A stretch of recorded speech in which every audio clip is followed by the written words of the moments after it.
Hello दोस्तों, तो सभी सीटेड ट्रीटमेंट में आपका स्वागत है। आप लोग को बहुत ही बता दें कि बहुत ही खुशी की बात है कि देखिए, होली का गाना है खेसारी लाल यादव जी का, बहुत ही बवाल गाना है भाई लोग। और यह गाना का टीजर आ गया है। आप लोग सारे गामा हम भोजपुरी के चैनल के माध्यम से आप लोग देख सकते हैं यूट्यूब पर भाई लोग।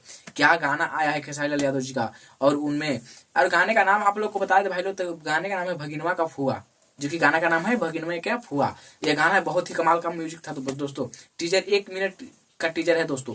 किसी भी गाने का 1 मिनट का टीजर नहीं होता है भाई लोग, पर इस खेसारी लाल यादव जी के गाने का 1 मिनट का टीजर है।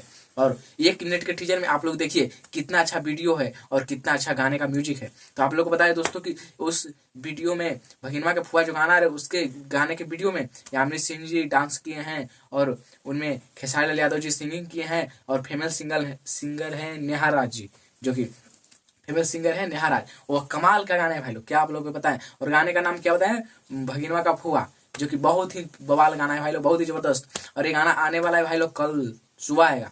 ये गाना कल सुबह आएगा, पक्का आप लोग सुनेगा भाई लोग। सारे गामा हम भोजपुरी के माध्यम से आएगा ये गाना कल सुबह। तो आप लोग भाई लोग सुनना नहीं भूलिए। चलिए आप लोग गाना दबा के सुनिएगा, शेयर भी दबा के कीजिएगा भाई लोग। और हमारा वीडियो अगर पसंद आएगा तो हमारा चैनल भी सब्सक्राइब कर दीजिएगा थोड़ा बहुत।